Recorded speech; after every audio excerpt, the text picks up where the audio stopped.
Remarkable people overcoming remarkable challenges with resilience, dedication, community, and grit.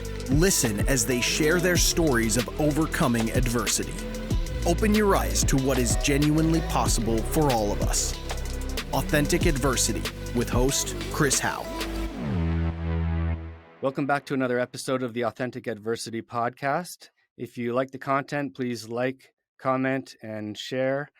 Subscribe to the channel. It helps. Every little bit helps. Anyways, today I'm sitting down with a friend of mine who, honestly, it seems like he's lived 5 different lifetimes in one. He's got a great story, always positive, just a all-around great guy. Super interesting story. Welcome, Mooch. Yeah, thanks for having me, man. Excited to be on. Yeah, man, for sure. I've been looking forward to this one. I always, just in our kind of getting to know each other over the last little while, I always really appreciate, just the back and forth. You're always super positive. You've always got like good things going on. You seem to be like active, doing things that I'm interested in. I really like a lot of what you're doing today, and your story is just, really kind of awe-inspiring, where you've been and where you are today. So, I'm Awesome. again, yeah, man, really looking forward to it. So, Thank you. yeah, man. So just to kick it off, I want to talk about like where you're from, what it was like growing up. I know you had both parents that were educators. You have a twin brother. Maybe you could talk about like early childhood life for you. Okay. Yeah. So I grew up in Salem, Oregon, out on the West Coast. I have an identical twin brother. My biological mom and dad weren't married. They were just kind of like dating on and off through high school. So dad was somewhat involved, but it was pretty much single mom. Okay. I come from a really big, tight-knit Italian family, though. So we lived with grandparents, his mom and the grandparents. And, Right. I don't know how much you know about Italian families, but they don't ever want you to leave the house. So, or they want everyone to live there. I'm 40. My mom still tries to get me to move home. So, Yeah. So we all lived with, we lived with the grandparents. So it was kind of like a big community effort with raising everybody and hanging out. And the benefit to that was pretty much everyone in that side of the family was either school teachers or sports coaches. Okay, cool. So Jeremy and I, that's my brother, we were involved in organized sports from like as soon as we could walk, pretty much. And then my biological dad grew up boxing, so he was getting me and Jeremy into boxing. Probably not in an organized way. I think I heard that he put us in a diaper box when we were 3 and had us punching each other. Right. So we kind of have both sides of that spectrum. My biological dad's side of his family, they were all adopted. They had a lot of issues with substance abuse and in and out of prison. So my mom had us keep that her last name instead of his. Okay. And hope that kind of keep us out of trouble. Then we can see how that worked out in the long run. Yeah.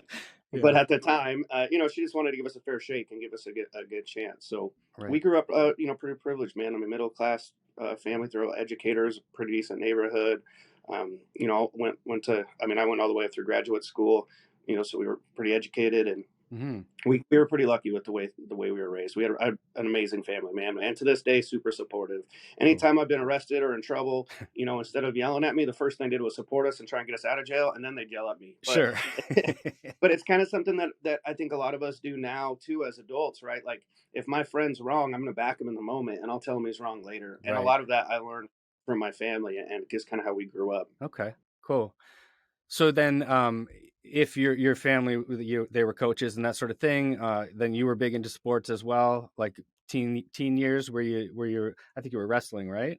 Yeah, so through like grade school and stuff, I played everything. Okay. We had, boys and girls club football and basketball. Mm-hmm. Kind of funny about that is, Jeremy and I were wrestling pretty early on.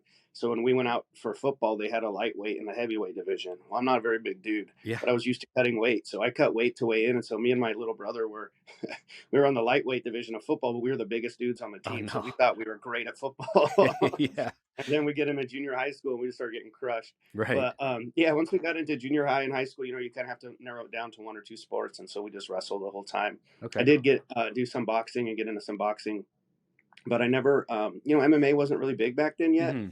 That it was, like UFC 1, all those ones were just coming out, right? And there wasn't much of an overlap, because I do remember me and my brother would talk. If I lost a wrestling match, I remember my coach going, "Oh, but you don't want him catching you in the parking lot." And I remember getting knocked down in boxing, and the coach going, "Oh, you don't want him to catch you outside." And I'm thinking, You know what I mean? It was like one of those funny things where it's like I didn't think about putting two and two together. UFC, like back then, was super intimidating to me, man. Like I didn't know anything about jujitsu, and I knew there was guys out there breaking each other's arms and Right. stuff, and it wasn't something I wanted to jump into back then. I wish I would have, but you know, at the time, it just wasn't as popular as it was now. I don't even know if there was a gym around where I was at yet. You know? I mean, I don't, and UFC looked a lot different then too, right? Like Yeah, I mean, crazy. it was like, yeah, wild, like, I and have a friend from high school that was never really athletic, and right after high school, he found a jujitsu gym in the town we were at, okay. and he's a black belt now, and he's a professor and been training forever. And you know, it's one of those things where I was like, man, I wish I would have known. Yeah. But you know, that goes, man. Honestly, back then I was so all over the place. Who knows where my focus would have been? I doubt I would have stuck with it. I was too focused on other things. And Yeah. I think, like most things, I think I found it at the right time in my life when I was really ready to focus on it and settle in. Okay, cool. Yeah. So teen years, were you so were sports kind of keeping you in check a little bit? Like were you drinking or partying or anything like that? Or Man, I wasn't really partying much. I didn't drink a lot. I'm 41 now. I didn't really start partying and drinking until I was about 35. I oh probably wow. drank a little bit in like late teens, early 20s. Okay. But you know, I was involved in the anti-racist skinhead scene for a super long time, Mm-hmm. and then in the motorcycle club scene. And I always felt like I had to have my wits about me when I was out, so I didn't like getting sloppy or doing anything that was going to impair how I felt or how I acted in public. Yeah. As far as keeping out of trouble, probably not. Yeah. Just because, like I said, we joined that. We got into the skinhead scene when we were about 15 or 16. Okay. And there was Oregon and Portland specifically, but even Salem, it was a pretty big issue of neo-Nazi skinheads. So we were fighting a lot. Okay. And so it was in and out of jail, and you know, those guys were coming to my house, and there was a bunch of crazy stuff going on at a young age. So we were getting in trouble quite a bit. Right, right. And I think a lot of people don't realize like the difference between like what a true skinhead is, right? Like skinhead Right. didn't come like that. The Nazi shit, that was brought in after the fact. True skinhead and rude like boy. Yeah, like I mean, it's all about, you know, accepting others, and like the music is from the West Indies. It's like, you know, it's black and whites hanging out together. It's Definitely. nothing racist about it. And I think skinhead gets a bad label because of the Nazis that kind of, you know, 100%. yeah. Yeah, I'm trying to explain it to people. It's essentially similar to punk rock, right? Like Mm-hmm. outcast people that are super into music and fashion, and they dress the same. The difference is because the skinhead look was a little more menacing. Yeah. That you know, media and politics. Once they got big in the media, then politics were using them, and so you know, a lot of those guys were used as security and enforcers for the right and for right wing stuff, and so they were started getting labeled as racist. But initially, it was no different than punk rock or any other subculture. Mm-hmm. Yeah, I mean, I'm a couple years older than you, and same where I grew up. It was a big deal, and it was you know, like there was a lot of like bonehead skinheads that were really menacing, and then there was a different group of like the rude boys skinhead, like anti-racist, like sharp skinheads, and you know there was always, and people couldn't tell the difference, and so For sure. and both were they're always fighting each other. And you know, I was kind of in the punk rock hardcore scene at the time, and so I was sort of like in the middle of all of that as well. And it was, man, that's so much different today than it was back then. Oh, I can only imagine. Here's like the big difference for me was I didn't know what any of that was, right? And we didn't Mm, have the internet. Couldn't just jump online and look it right. up. So I was into punk rock. My aunt, because you know, single mom, she used to send us with our aunts on our aunt in the summer, and my aunt was an art teacher and kind of hippie, but she was really into music. So she would wake me and my brother up to playing Madness, Okay. or she got Moans and the Clash. So we started really getting into that music. So I started getting into the punk rock stuff. Hmm. And in freshman year of high school, I was wearing a Dead Kennedy shirt, and the back said "Nazi punks fuck off." Right. And I walked by these three dudes, these big giant white power skinheads, and dude, man, they looked like they were in their 30s. I swear. Yeah. And you know, myself, our freshman year, I wrestled at 112 pounds. So I'm a little guy. Right. So they were pushing me around and kept calling me a sharp, and I was like, man, I had no idea what a sharp was. So I Oh had to yeah. I asked around a bunch, and then I kind of started getting some information. And then Portland, Oregon had like the biggest bookstore in the country. It still might be Powell's Books. Okay. And, you know, like I said, you couldn't get on the internet, right? So Right. I went to Powell's book, and I went into the subculture section. I found out Spirit of 69 and Skinhead Okay. Nation, all these cool books. Yeah. And that's how I got into it, is I really had to like do the research and dig it.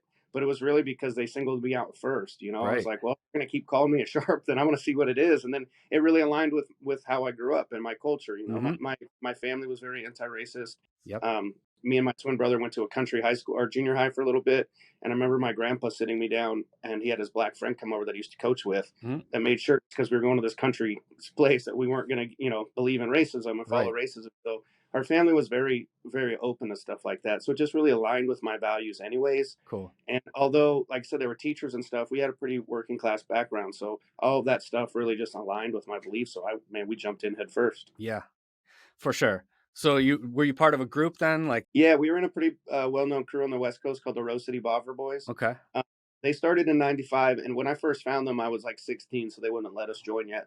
So we started our own little like sub crew called the Capital City Hooligans, and we were just we probably were doing crazier stuff than them, because you know how when you're a wannabe, you think, oh, this is what the other guys would do, and then you look back and you're like, oh, we were nuts. Yeah. So we started our own little crew, but then once I moved to Portland, we all it was kind of a traditional gang in the sense where we did jump ins and everything like that. I think the only thing that I would say separated us from like gang culture is that we weren't making money or we weren't doing anything to profit, but we were pretty territorial and had a symbol and a name, and we did a lot of that stuff. But we also had an agenda. Like our goal was to keep our scene and our city and our area safe from racist skinheads. Yeah. Oh, that's awesome. And do you think that were you kind of drawn to the kind of like that gang lifestyle for the brotherhood and the camaraderie at that point? It's something I think about, because that's tough. I would say the one thing for me probably is being an identical twin. I've always been searching for an identity of some sort. Right. I think the identity was more important to me than the camaraderie, because I had a great family and I had a twin brother have a twin brother. I never was like in that searching, it's like, I do social work and I've looked into psychology and all this different stuff. And you see a lot of times people say they join again because they missed out on family, or they're looking for a family. I'm not that guy. I had that. I think to me it was more for identity, really. Okay. Like I liked having that sense of belonging, but the representation of something bigger than yourself. Yeah. And especially as being a twin at the time, I was trying to do something different than him. He was into country music and wore belt buckles. Oh yeah. Was working on how to rope things. I mean, he was doing we went to different high schools, so he went to a kind of a more country school, and mine was the bigger city. So we were kind of trying to establish our own identities too. Okay, which cool. Clearly didn't work out. We did the same stuff our whole life, right? But that was the goal, man. And so I think that might have been the big draw. And then I think too, whether it was sports or anything, I've always been that guy that wanted it to do the best at it. Like when I played baseball, I wanted to be in the majors, and when I, what I mean, I was always one. And so when I joined the skinhead scene, I knew of who the Bovver Boys were, and they were really well known for being really tough and hardcore and kind of being the main best gang. So I was like, if I'm going to do it, I'm going to do it. That's where I want to be. And that's what I want to join the motorcycle world too. So I think I've just always kind of had that mindset. Yeah. Yeah, that makes sense. And with the twin thing, I get that, searching for your own identity and what kind of makes you stand out, right? For sure. Yeah. And I think we all go through that as teenagers for sure. But then being a twin in there, I think it just kind of amplifies. Definitely. Definitely. Is this around the same time that you're starting to play music and that sort of thing? Yeah. So around the 7th grade, my stepdad bought me a guitar, gave me some guitar lessons. And I was like so amped to be in a band. I think me and some guys got together and were jamming before I even knew any chords. I'd play bass lines on a guitar. Yeah. And we had, in the 7th grade, we had a band called the Flying Seamen. Okay. And it was kind of funny because we all went to the same school. We're all 7th graders, but the principal at the time, we made her a little demo tape and she let us play at a pep rally. And we're like punk kids playing punk band stuff. Sure. So, but that really it was cool. It inspired us. It showed us that we could have an audience and do fun stuff. So from then on, I was pretty much always in a band, no matter what school I went to. I kind of would have a group of guys where we played music with. And then when I moved to Portland in early 2000s is when we started The Escaped, which was the band that we actually put out records and had a record deal and toured quite a bit. Right. Yeah, I've checked out some of the. Is it Rose City Hardcore? Yeah, that was our full length album. Yeah, I like it. It's good. And so you were touring around with it?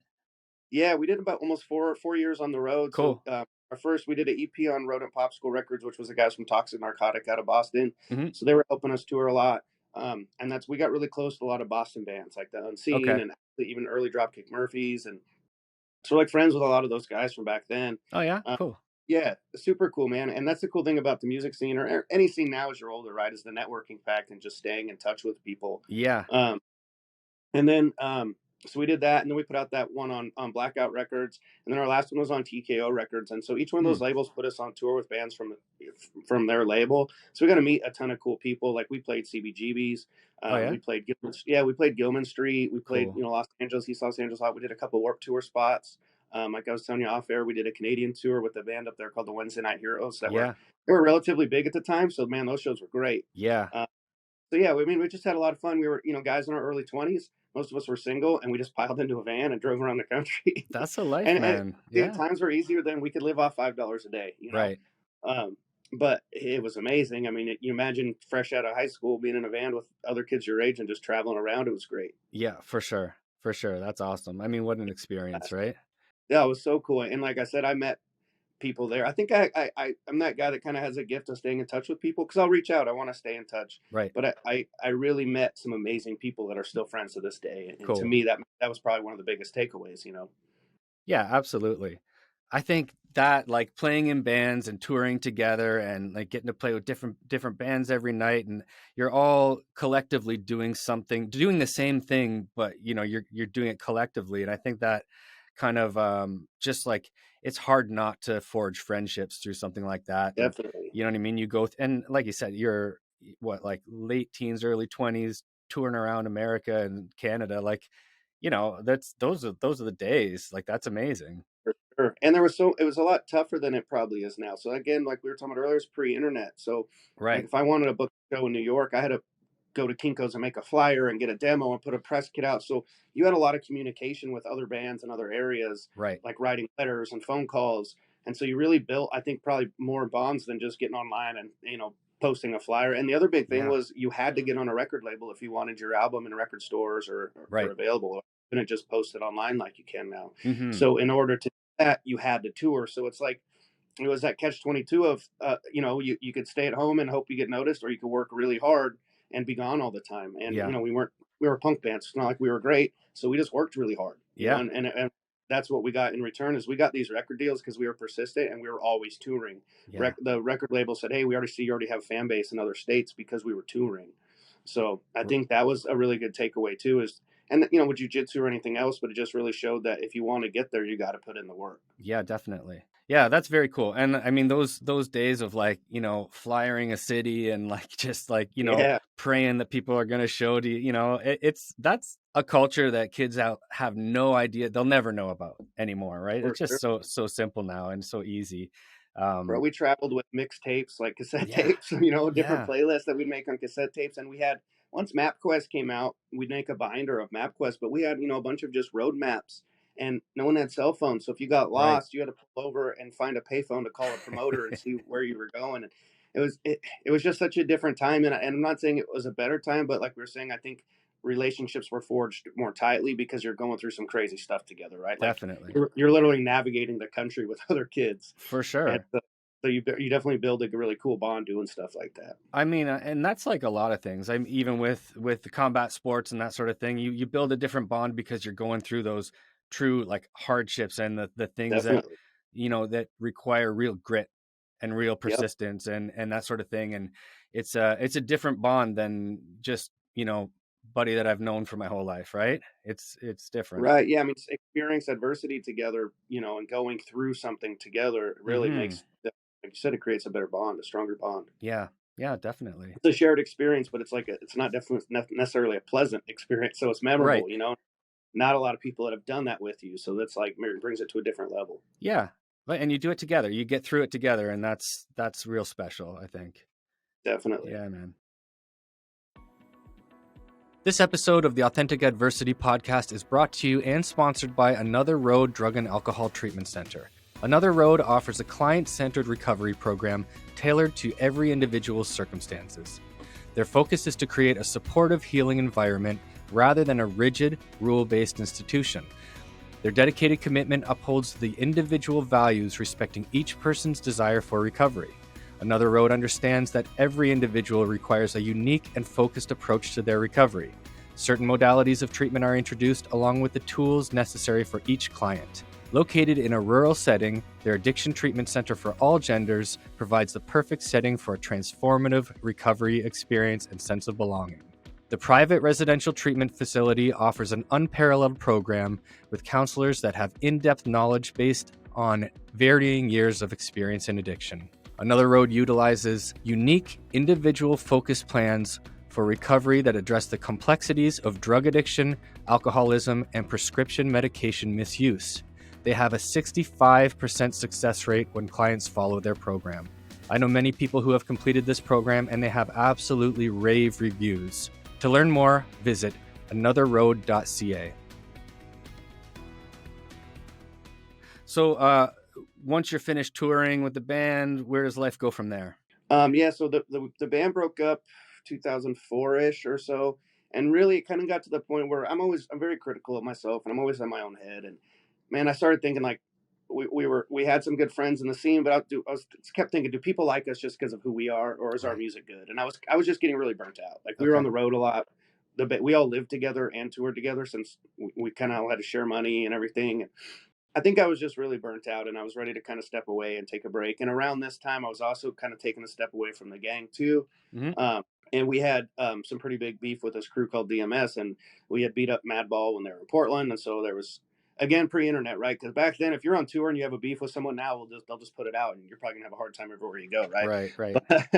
But it wasn't quite the issue yet then. But we ended up kind of going head to head with a crew that was really, really big, and was going to kind of have issues when touring and vice versa. And so I think it was the right time to kind of step away. Yeah, right. So once you're away from that sort of lifestyle, and like where do you go from there? Like do you go straight to the motorcycle world there? I was kind of riding then too, because in the skinhead scene we all rode Vespas and stuff. Some of the older guys were getting into Harleys, and they would let us ride theirs. And the minute I rode one, I was hooked. Yeah. I mean, I was with Vespas too. I had a blast, but the minute I felt that power and torque of a real motorcycle, for sure, I was definitely hooked. So even in the skinhead scene, we were still riding a little bit towards the end. Okay. I was still trying to figure out my life at that point, man. I tried to join the Marine Corps in high school, but because I picked up a felony, I couldn't. And around when I was 25, when we were breaking up and stuff, I tried to rejoin the military because they had relaxed their standards. But then I had too many tattoos, so I was working on lasering off some tattoos, and I still couldn't get in. Really? So I tried that route. And then I said, okay, this is when I'm going to go back to school. And I think I went to school for 2 days, and I was like, nope, this isn't for me. And so really, there's a lot of searching, trying to figure out what I wanted to do with my life. I was 25. I spent 5 years touring a band, and I just, didn't have a lot of work history, and I just had no idea what I wanted to do yet. Yeah. And that's when I really just jumped headfirst into motorcycle stuff. My girlfriend at the time was working at the Harley dealership, and there was a guy there from a local club called the Outsiders. Okay. So that was kind of my connection to club world. And like I said, with the skinhead stuff, where I went and got all those books, I did the same thing like with the biker scene, man. I've read every book about motorcycle clubs and motorcycles, and just that. Right. So I was like so immersed in it that I was just almost awestruck when I first met an actual club member. And so I was just so tunnel vision focused on, this is what I want to do. Okay. So I spent as much time as I could with this club, the Outsiders, to, show them that I'm this tough guy from this tough background. I did everything I could to get in. You know what I mean? Yeah. And I learned a ton, man. It was a great experience. But that's really what kind of got my toes wet in that scene and really got me involved in that. Okay. And so, getting into like kind of club world, do you find a lot of parallels and a lot of the same things that you found with the skinhead gang scene and that sort of thing, or is it much more structured? Man, it's a little different. So, our gang was really structured. So that part was pretty close to the same. Just like anything, man, I think life's a learning experience. If you have bad experiences, you learn what did I like about it? What didn't I? Right. Yeah. And in our gang, if they're for discipline, then you didn't get like fined or in trouble. You got beat up. Right. And so I really learned that I didn't want to do that moving forward because it interfered with the brotherhood. I don't care what anyone says. I know the old adage of which help each other up and have a beer afterwards. But from my experience, someone always held a grudge. There was some sort of issue. Yeah. Even if it was deep seated. Okay. And so that when I started hanging out the Outsiders, they had a rule that brothers don't hit brothers. And they actually said, hey, there's nothing two brothers can't sit down and talk about. Cool.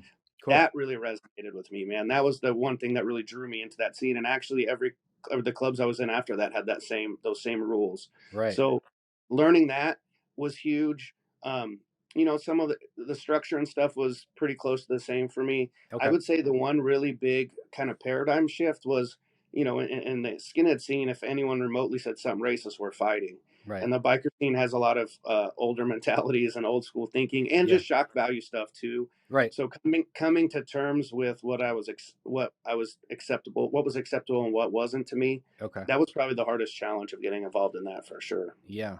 Yeah. I could see that. It's a little bit challenging coming from that world of the anti-racist to, and then anything goes kind of thing. Yeah. And the generation gap too, man. The skinhead scene, we're all close to the same age. Like when I was 19, I kept saying, "Oh, the older guys that I looked up to." But looking back, they were like 23 or 24. No one was that old. And then being 25 and hanging out with bikers, these guys were all 50 and above. So there was. I've talked about it before on some other shows, but that was when I really realized that in order to be successful in a real brotherhood, we had to have things in common.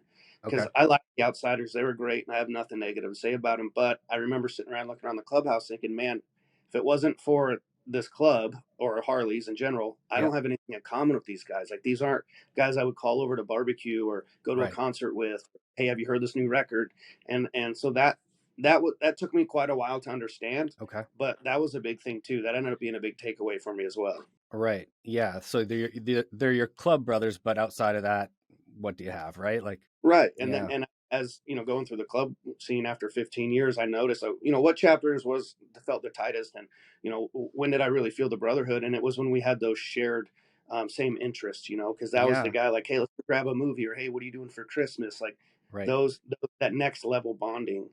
Where it wasn't just like, oh, we're brothers because we have the same patch and we say we're brothers. Like, you actually had to have those shared interests. Right. And I think that, I mean, and we'll talk about this a little bit later, some of the stuff you're doing right now with the Lift, Train, Ride movement. It sounds like a lot of those values that you kind of learned, like, hey, what's important to me, you've now kind of brought that over to what you're doing today, and kind of the brotherhood and the movement that you've got created there.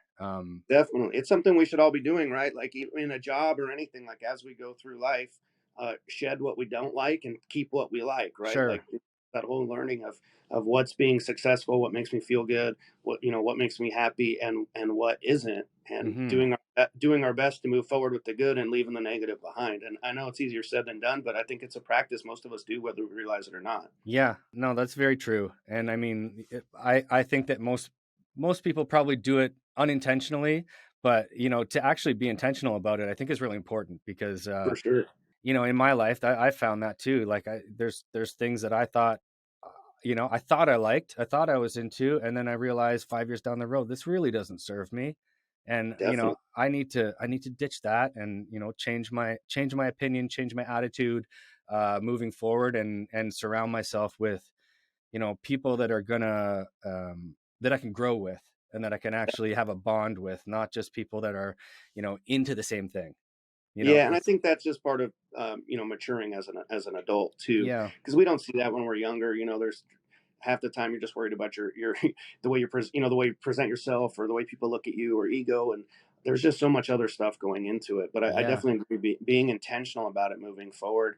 The big thing too, and I think you touched on, is taking yourself out of that situation for a minute. That's when taking that step back and looking at it, because you know how it is when you're in it and everything's snowballing, you're in it. right, right. But the minute you take a break from something and you're like, oh, wait a minute, yeah, this is what I liked, and here's what I miss, and here's what I don't miss. Right. And I think that's been super helpful for me too, is kind of trying different things, and stepping out of your comfort zone, and then really just that reflection piece of looking back on it. Mm-hmm. Yeah, definitely. Yeah, I really try to do that as well, like in every aspect of my life. Like I got a little stepson, and there's things that things about that. I'm a new dad. Like, he's only been in my life a couple of years, so like I got to figure that out. What's the right thing? You know what I mean? I make the most mistakes there. What served me, what served him, what didn't. Like, how do we? He's helping me grow. He's showing me what doesn't work. Even stuff like that. I think the really healthy part about that, which everyone should learn, is that it's okay to make mistakes, right? As long as we're learning from them. Make those mistakes, and then see if, what can I do better next time? Yeah. Instead of, especially as parents, but I see a lot of people hold in so much where they can't make mistakes, and they got to be perfect, and then you have all the stress and anxiety, and you're not a happy person. Where just realize it's okay to make some mistakes as long as you're learning from them. For sure. And imagine parent, that happens all the time, right? Oh my God. Yeah. Daily for sure.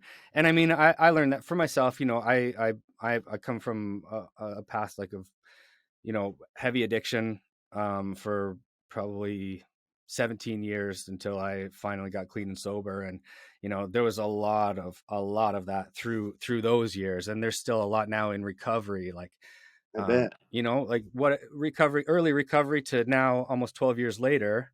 It's, I'm still learning about who I am and what I actually need in my life and what serves me well. And, that sort of thing. Right. And, 44 years old. And I still feel like I'm really trying to figure myself out. And, Bro, isn't that a trip? It's so funny. Like when we were like I said in the skinhead days when I was 19, I said, oh, the older guys.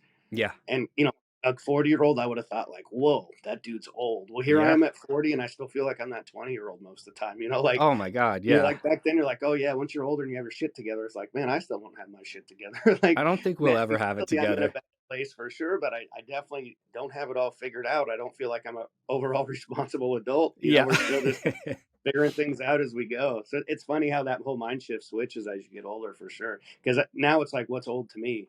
It definitely isn't 40. No, I mean, but I'm like you too. I still feel like I'm a 20-year-old, I feel like, and I'm doing the things that I'm more active than I was when I was 20. Definitely. I'm into sports. I wasn't into sports back then. I was into, drugs and alcohol. I have purpose and meaning and that sort of thing today. Yeah, that's huge. That I saw a lot of my friends, going away to school or being in sports and that sort of thing. They had that purpose and meaning in their life. And I was wandering, trying to Yeah. escape, And I think that's different for all of us because I was the same as you. Like, I had a lot of friends that knew what they wanted to do in high school. They Right. went straight to college, they got straight into careers, or into the military, whatever. It was awesome. But I had no idea until my 30s. I didn't go back to school until I was 28 years old. I didn't get my master's degree until I was 37. Wow. Yeah. So, but what I tell everyone is I was intentional when I did that. Like by then I knew what I wanted to do, so I enjoyed it. Like Right. when I tried school straight out of high school, like I said, I didn't like it. I was like, what is this? Oh, this is stupid. Yeah. But when it was like, hey, this is like when I got into psychology, something I was interested in, I loved school. I ate it up. I did great. But I had that focus because I knew at that point, here's what I wanted to do. Yes. Versus just taking general eds and trying to figure it out as I go. So for me, that was, waiting was the better bet for sure. For sure. Stuff like that's different for everyone. I tell people a lot. I thought my 30s was way better than my 20s. Mm-hmm. In my 20s, like I said, you're kind of partying. I have no idea what I'm doing. I had a lot of fun, but I have no focus, no direction. Right. In my 30s, I still have a lot of fun, or I guess I'm 40 now, but during my 30s, I was still partying a lot, had a ton of fun. But I had, started to have a career kind of lined up, was a little more responsible with money. I had better connections, better friends. You know what I mean? Like I think I did the same amount of cool stuff, but I was way more focused and on the right path. For sure. And so I always tell people when they're worried about, oh no, at 30, I was like, man, 30s were the best. That was the best decade for me so far. Myself as well. Yeah, it was awesome, man. And I can't imagine 40s being much different for me, but I definitely don't be like, oh, I miss my 20s outside of maybe the stamina and the recovery time. Yeah. Yeah. Like, I mean, I totally agree with that. And I don't think, looking back, even looking at 20-year-old kids now, like how can anybody expect them to have that focus on like where they want or drive to where they want to go in life? We were kids, they're kids still at 20. Remember at like 19 or 20 in the hardcore scene or skinhead scene, you felt like an adult, right? Like I'm grown up. Yeah. Now I look at people that age and I'm like, oh man, you have no idea. Yeah. It cracks me up thinking that I thought I was a grown up at 19 years old, For sure. But it's great to reflect on. And I think, for me, it's just, I love to, my wife's 14 years younger than me. So I gotta stay young, you know what I mean? 100%. And I got an 8-year-old stepson to chase around. So I make it my life's purpose to keep my body and brain, as young as possible and stay active and that sort of thing. But, and I think it was sometimes, I'm into like boxing and Muay Thai now and training at the gym and everything. And, I think, well, man, and I love it. I've been doing it for about 12 years now. I'm nothing special, but I love to train. That's what I love it. Man, Muay Thai's no joke. Yeah, man. And I used to go, I probably 9 years I'd spend the winters out in Thailand, had a little place there. And, Yeah, and you know, it's, and I think to myself sometimes, you know, oh, if I could have had that energy and put that, you know, at 20 years old, if I could have gotten the bug then, you know, where could I be today with that stuff? But I kind of brought that up earlier too, though, is I think that same thing, but then I also think would I've stuck with it? Was my right, motivation there or whatever? You know what I mean? Like you said, okay, maybe you got into it back then, but you were also doing drugs and alcohol back then. So would you have burnt out on it? Would you have stuck with it? Like yeah, now, at least, like we got into that stuff now when we're focused and dedicated to it, and I feel like that's way more important than how long you've been doing it. yeah, yeah, that's a great point. And yeah, it's not about quantity in years you've been training or whatever. It's about the quality of your For training and the sure. dedication at the time, right? I mean, we'd both want to say, yeah, cool. We start our, respective sports at 20 and look how good we'd be now. But Right. who knows how much we'd be doing it? How much who knows, right? Yeah, In theory, it would be great. But in reality, who really knows if we would have done it at all? for sure. Yeah, exactly. I mean, the way my life was when I was in my 20s, there's no way you know, Right. That's what I think too. I'd Like, oh, pop cool. I in, wish I pop would have got out. get you Yeah. back then. Like, no way. No way No. would I have stuck with it. Yeah. Okay, so I want to kind of circle back to where we're at then. The first motorcycle club, and you belonged to a couple more clubs before retiring, right? Yeah. So actually, when I was leaving that whole punk rock skinhead stuff Mm, behind, I was really lost. Like, yeah. my whole identity was pretty much tied to that. I pretty much did it my whole youth. Hmm. Those are my friends. I, I, wasn't sure if I wanted to move or still live there. I was just going through a lot, and I actually had a suicide attempt, where Okay. I had overdosed on sleeping pills. Mm, Didn't tell anybody. There's no note or anything, but I woke up sick, and so the person I lived with called 911, and I spent a week or so in the hospital and psych ward and all that.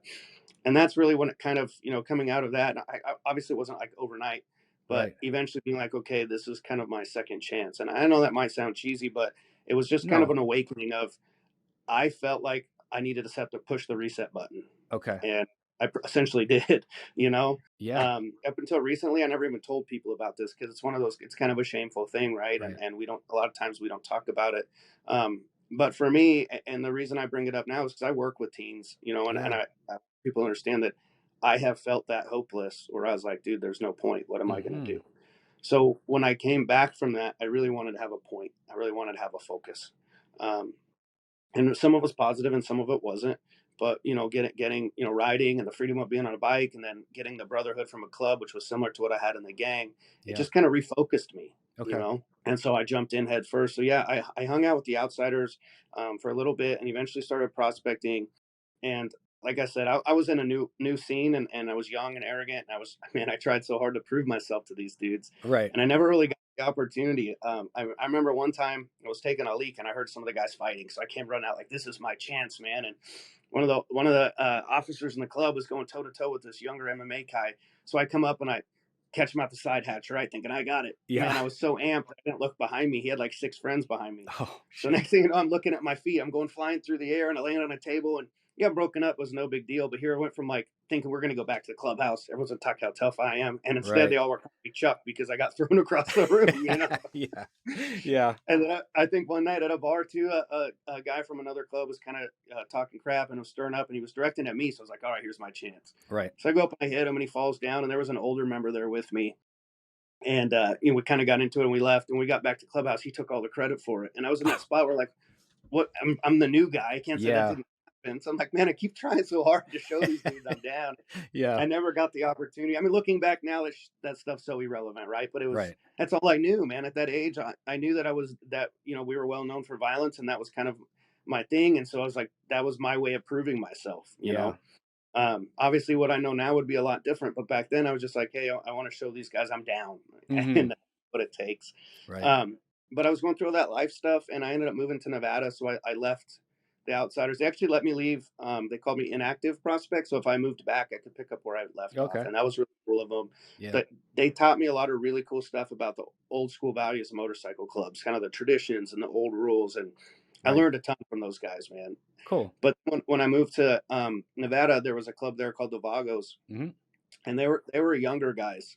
And so when I met them, it was more of a like, whoa, wait a minute, like these dudes were more into skateboarding and punk rock, Yeah. and so we were riding and going to concerts, and we were doing more stuff up my alley. So Cool. I jumped in head first without even thinking about it. So I joined the Vagos. And that was pretty cool for a while. And actually, the band 7 Seconds, Bobby, their guitar player, Yeah. I had met him, got him to join the club with me. So there was like, Okay. oh, dude, 7 Seconds. You know what I mean? Yeah, It was like yeah. such a cool overlap. That's cool. There was some California clubs. So a lot of the guys in that club were from the punk rock scene or skinhead Right. scene. And it was really, really cool for a while. And then it just kind of started as I really got to get involved, I realized this wasn't really something like, it was cool. It just wasn't for me. And I don't have anything bad to say about that club. I think they're a great club, but it wasn't aligning with my values. Okay. And around then I had met some Mongols. So I ended up patching over to the Mongols, and I took 15 or so guys with me. Oh, wow. Yeah. So we started the first chapter in Oregon, and then we started a chapter at Shasta County, Northern California. And a couple guys in Nevada came with me too. Okay. And so it ended up all in all, it's been about 16 years. So I spent, a few months with the Outsiders, almost 2 with the Vagos, and then I was an active Mongol for 14 years. Okay. And then I retired. I just retired a year ago, December. So last year. Okay. Yeah. Cool. So since you've retired, I do want to talk about the lift, train, ride movement that you're involved in, and like I from what I have learned about it and what I see online about it, I mean, I think it's fantastic. You bring in a lot of the values that you're talking about, and the brotherhood, the accountability system, these sort of things that, I think all of us kind of need in our life or crave in our life. Right. For sure. And so how does that now, and maybe you can talk a little bit about the movement, and sort of tell a bit what it's about, and kind of what the direction you're going with this is. For sure. Yeah. So I was really, really lucky, or I'll just say I'm very grateful for the fact of the chapter I was in the club. We were so tight that when I decided to retire, another dude had just gotten arrested, and he was put on non-association. Well, his blood brothers in the chapter, I was roommate and a guy we worked with. So we were all so close in such a small town that if he got legally, if he got caught wearing his patch, he'd go back to prison. He'd go to prison for 2 years. Right. So we all decided we were all going to take a step away at the same time. Okay. So I was very fortunate in the fact that I had a group of dudes that I was already tight with that was excited to start this new venture with me. Okay. And a lot of them had, most of them hadn't been in the club for more than a couple of years, but they at least had some of that experience, so that when we were building something new, like we were talking about before, we knew, the things we liked and didn't like. So we really focused on that foundation. And I think what really benefited us, we came from such a structured system, so many rules and so tight knit. Right. And we actually thrived with that. So we wanted to keep that. Mm-hmm. So instead of being like a bunch of guys from a riding club or riding buddies, we brought that really heavy structure in with us. Okay. And because I guess my worry or concern was, you remember like in high school when you graduated and everyone's like, we're going to stay in touch, we're going to hang out all the time. Yeah. And then you look back and you just, life happens, right? Right. Well, I didn't want that to happen with us, because I know it would. If we let it happen, it would, right? Sure. Everyone gets complacent or comfortable or getting into different things. Mm-hmm. So we set a lot of really strict rules. So one of them is everyone has to get together once a week, whether and before, like in the club, we were supposed to do meetings once a week. But I noticed that if we were doing a meeting for the purpose of meeting and we didn't have anything good to talk about, you'd find something else to talk about, and things would get negative or someone would be in trouble. Okay. So we changed it to once a week. That could be doing jujitsu class together, because most of the guys train. It could be going to dinner together, going for a ride. So once a week, we all, for the most part, we all get together and just hang out, right? Yeah, just share the brotherhood and kick it. Once a month, we sit down and have an actual meeting, and with just one chapter, there's not a lot to talk about. Sure. But we'll plan rides or runs or parties and, just fun stuff, really. Yeah. So we do. So the big thing is how close we made it a point that we stay tight knit. And there's the part of that is that structure and the rules, right? Like we have to do it, or there's fines or discipline. Mm-hmm. And then we have to work out 3 days a week, a minimum of 3 days a week, whether it's lifting weights or doing a fighting art or something you enjoy, but 3 days a week of something positive. And is that with each other? Is that like with another brother, or is that? Everyone has to check in. So we have a system where when you work out, so we keep track. But a lot of times it's, Mike and I do jiu-jitsu a lot together, mm-hmm. or Mark and Blake are lifting weights together. So a lot of times, we try and do it together, or at least in smaller groups. Yeah. Cool. So there's that overlap of spending time with each other and working out together. Right. But sometimes we're doing it on our own too. Yeah. Cool. But we have to do both of those things. So those are the biggest things. We have the structure of a motorcycle club, as far as we have some officers and some rules, but it's not necessarily for leadership or power like it might be in a club. It's more for just upholding the structure so that we can all have something to hold ourselves accountable to. Yeah. And that's the biggest piece, right? Is listen, we can say everyone has to work out 3 days a week, but if there's not accountability, then what's the point? Right. I mean, I think that's awesome to have accountability partners, and a group of guys that are all like-minded into the same things. I mean, that's what I think that's what every man wants. You know what I mean? Like a Yeah, bunch of homies man. that wanna, ride bikes, train, do combat sports, like stuff like that, or whatever you're into, but common goals, common interests. You actually want to be with the people. And yeah, when you don't show up, it's like, where you at? Why aren't you here? Why aren't you For training? Why aren't sure. and we And need that. it circles back to what we were talking about earlier, as far as that when you go through those types of experience with people, how much tighter your brotherhood is. Yeah. So it wasn't that we're just, I mean, spending time on the road on a motorcycle with someone you get to know them really well, but now we're doing it on the mat in jujitsu, Right. at their house. Like this year, we did a Thanksgiving with the whole chapter. We have all of our families do Thanksgiving together. Cool. We try and set, like doing New Year's together. We try and set these traditions too, so that we always are hanging out and having fun, and it's not, there's no mandatory. It's just we all want to, right? I mean, I guess there is mandatory in the fact that there's rules for, again, to hold people accountable, but we all want to do it. Like no one's forced to do it. Right. Spending really good quality time, because I think a big piece of it is, and my biggest takeaway I think coming from the club world is, I wanted to look back and say that whatever I was involved in had a positive impact in someone's life. Yeah. I'm not saying that club world doesn't, because a lot of the programs we ran really did. Mm-hmm. But everyone's heard the horror stories, right? Oh, I joined this club or this gang and my life went downhill. And if it wasn't for that, I wouldn't be in prison, or my wife wouldn't have left me. Right. And man, that's a pretty tough burden. And when I was in the club, I helped, a good friend join this club, and he ended up being killed just because he was in the club. Oh, And that yeah. sat really heavy on me, man. I mean, it still does, and Yeah. I feel a lot of responsibility to that. And that was my big thing of, I wanted to feel like I'm bringing a positive influence. Like, hey, once I joined this group or this movement, my life actually got better, not Right. worse. Because from doing sports and stuff, that accountability piece, it'll radiate to all sorts of different ecologies in your life, right? For sure. Like one of the really strict rules we have, which a lot of the guys weren't used to, is that if you commit to something, you have to do it, or there's a fine. So if you and I are talking, and even if we're just drinking, and said, yeah, tomorrow night we're gonna go get dinner, and if the next day you say, hey, I'm not gonna make it, now I'm gonna fine you for it, because Okay. you committed, gave me your word that you're gonna be there. Yep. Now, if there's an emergency, obviously that's not the case, right? Sure. But we all go through those things where we're having a good time, we're excited, and we say, yeah, tomorrow we're all going to ride. And then we all have that friend that always bails out, or you know what I mean? Sure. You just count on not showing up. And we're trying to take that out, that we want to be able to count on each other. So if a man's only as good as his word. And I know that's pretty cliche, but it's fact. It is. Yeah. So we really are trying to bring that. Hey, if you say I'm going to be there next week, you're going to be there next week. Yeah. And that just falls back into that accountability piece. If you tell me, hey, I'm working out this week, I'm going to expect you to work out this week. Right. And I think stuff like that makes us be better men in our relationships, in our personal lives, and in the group. So it's one of those things that I think that has just a positive influence on everybody and everything. It does, and it's got a ripple effect too, right? And that's the big goal, and it's because now a lot of the wives are working out because we're working it. You know what I Right. mean? Like the partner's going and you're going, and then once whether you're doing sports or lifting, now you want to eat a little better. Or like me and Mike were just talking yesterday. He wants to get ready for a tournament next year. It's like, well, you're gonna have to start sleeping better, drinking more water. But those are all positive things that come out of that type of lifestyle, Right. And don't get me wrong, we're not Boy Scouts. Most of us aren't sober. There's a couple of guys that are clean and sober, but some of us are pretty. But again, we have that accountability piece. Like we've actually had to sit down with some brothers and say, hey, listen, I think your partying's out of hand. How can we help? And we, kind of do that quote unquote intervention, but it's and those things are never fun to do. Just those types of meetings that you dread, but it's good. It's for the good, right? And after that, you care, yeah. And we've been so much tighter after that stuff. Like, we get in these arguments or fights, but when everyone realizes it's for their best interest, right, it just brings us closer together as a group. Yeah. And that's our biggest thing. I tell everyone, I mean, we have a no meth and no heroin rule for obvious reasons.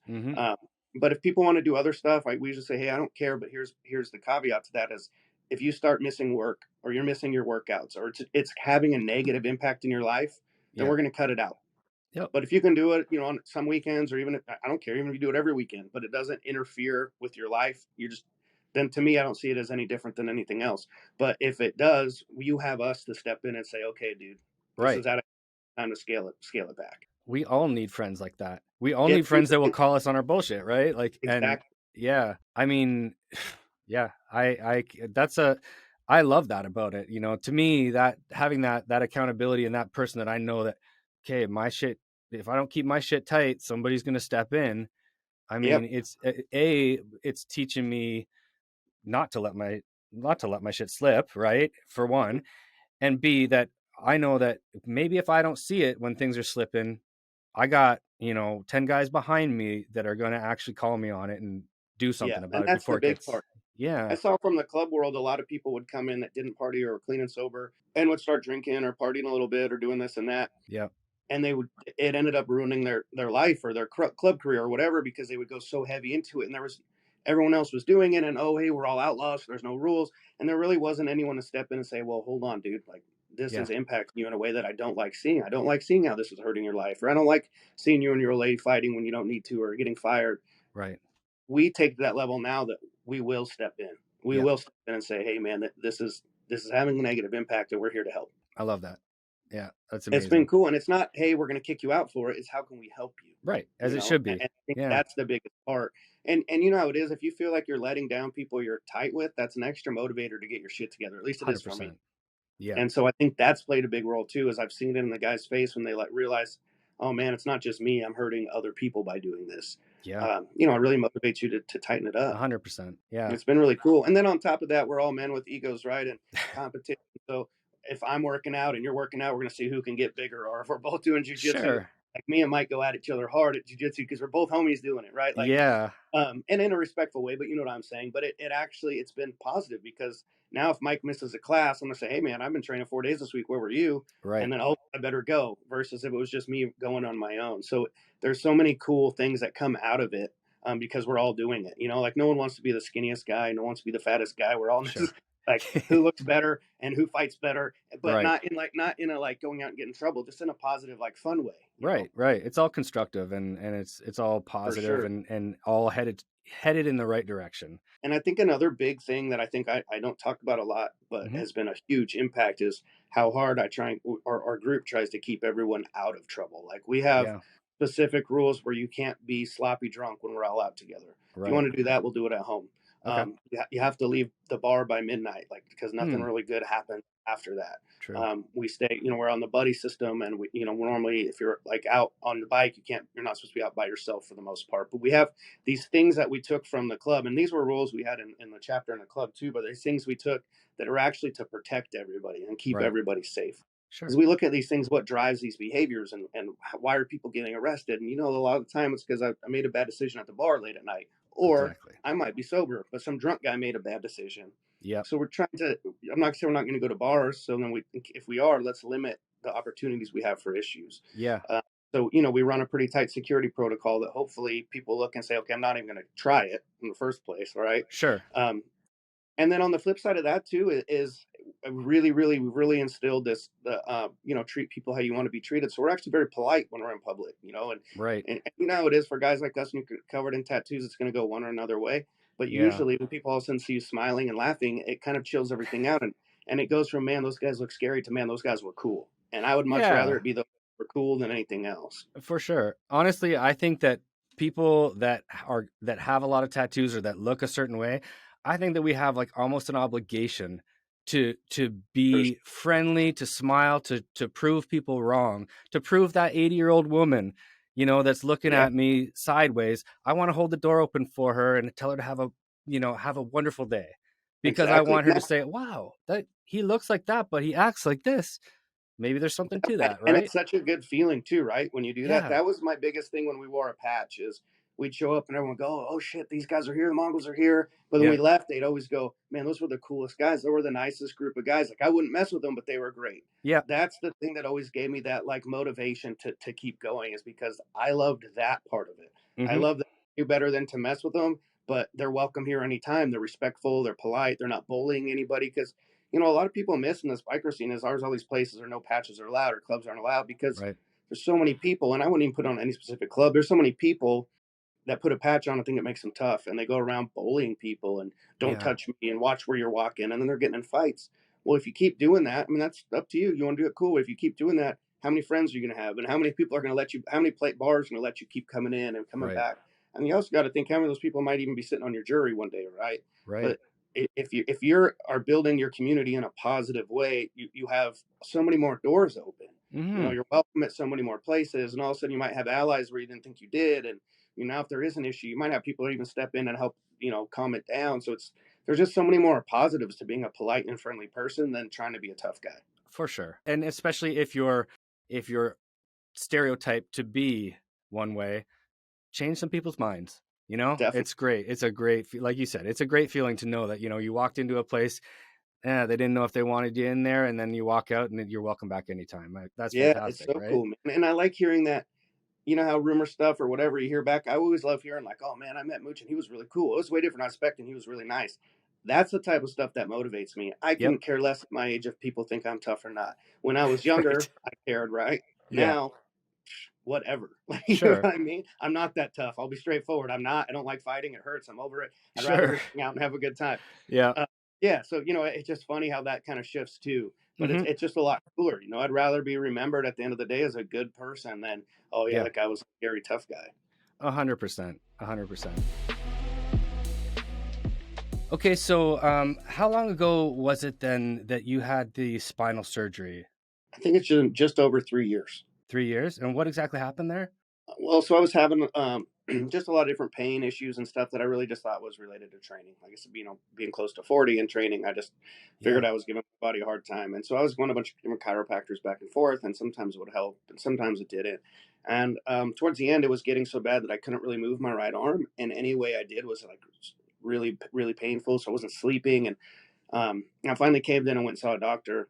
And I did some x-rays and MRIs. And it turned out I had this disease called OPLL, where the ligament in my neck had calcified, essentially, you know, got hard and was turning into bone, and it was just crushing everything in there. So I had pretty bad stenosis. I had several crushed discs or herniated discs, and then pretty bad arthritis in there too. So everything was essentially jamming into my spinal cord, and that's where I was getting all these different pains. And essentially, I guess, you know, progressively would get worse to the point where you couldn't grip things, you would lose balance and fall over, possibly couldn't control, you know, body fluids and stuff like that. And the scary part about it is they can't fix it. They can just stop it from getting worse. Right. So at my age, that, you know, there was varying. I saw 4 or 5 different surgeons because I didn't want to have surgery. Okay. And there was a few that said, hey, just wait. But the few that I stuck with said, hey, man, you can wait, but you know, if it gets there, I can't make anything better. So if it gets to the point where you can't hold anything or you're pissing your pants, that's going to be life for you. Yeah. And I didn't want to take that risk. I feel like, you know, I feel like I'm a pretty resilient guy. And on top of that, man, with the amount of pain I was in, if they would have said I have to cut your arm off, I would have said, let's do it. Right. Because I've grown up with, you know, so many people addicted to pain pills and different stuff that I really tried so hard not to go down that road to take care of it. And so it was a struggle. And so I eventually opted for the surgery, and it was a pretty serious one. They had to fuse C2 through T1, so pretty much my entire cervical spine. Wow. I did luck out in the fact that I guess they couldn't attach to C2, and I didn't know this at the time, but they had told me it was going to limit a lot of my mobility. Okay. And I didn't. C1 and C2 are the one for side to side, and I didn't lose much side to side, so that part was helpful. But this is up and down. This is about all I got. Oh wow. Okay. And then, I still am in pain daily, but it's nothing like it was before. And it's more different. It continues to get better every day. A lot of it's because it changed my posture and the way I sit and stuff. And so I had to start working out different muscles. I got a trainer that helped me with like core strength and a lot of different stuff.